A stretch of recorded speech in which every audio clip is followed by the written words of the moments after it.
absolutely no. Let me. Nobody is accounting for what they're spending. Yeah. You got people and families out here in the United States that are struggling. I just paid $600 worth of utility bills in 1 week.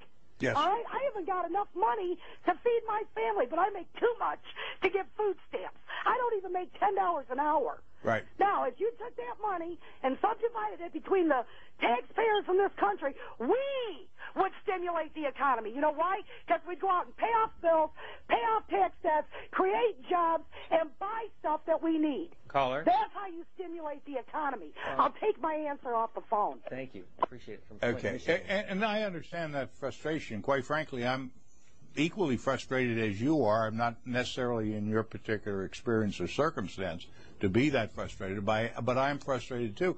But it's because of the misconceptions out there that things were done that are misunderstood.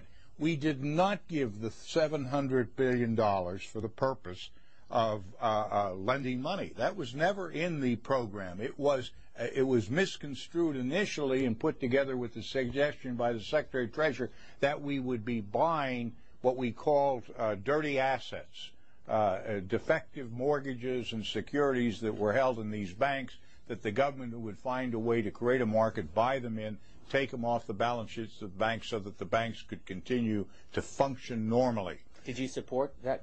I supported that, but also part of the bill, we gave the jurisdiction and authority to the Secretary of Treasury to make investments in banks. He had very wide authority because, quite frankly, we're not the experts on the Hill as to how to solve this problem, and the problem is a multifaceted problem, so we gave great flexibility to the Secretary of Treasury to act.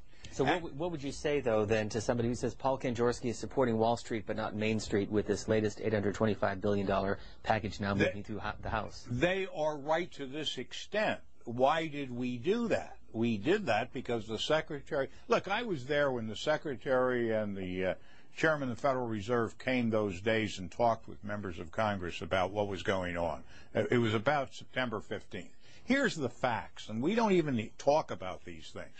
On Thursday at about 11 o'clock in the morning, the Federal Reserve noticed a tremendous drawdown of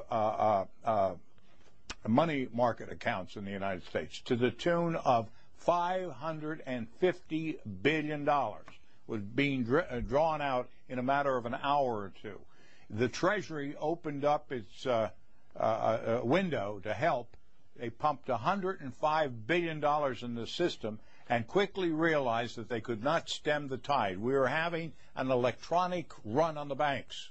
They decided to close the operation, close down the money accounts, and announce a guarantee of $250,000 per account so there wouldn't be further panic out there. And that's what actually happened. If they had not done that, their estimation was that by 2 o'clock that afternoon, $5.5 trillion would have been drawn out of the money market system of the United States, would have collapsed the entire economy of the United States, and within 24 hours the world economy would have collapsed. Now, we talked at that time about what would happen if that happened.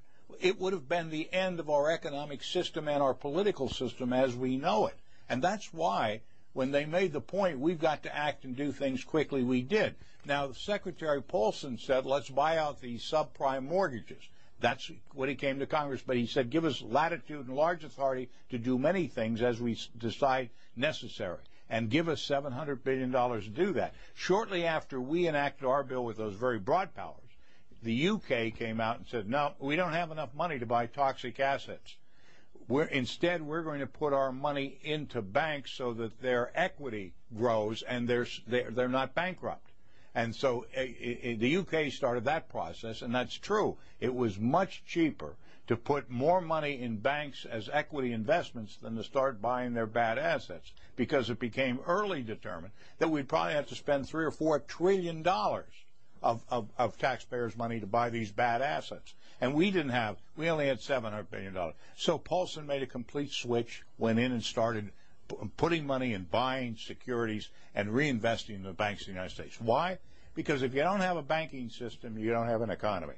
And although we did that, it wasn't enough money, and as fast as we did that, the economy has been falling. And the reason last week we're really no better off today than we were 3 months ago, because we've had a decrease in the equity positions of bank because other assets are going sour by the moment. Now, we've got to make some decisions. Do we pour more money in?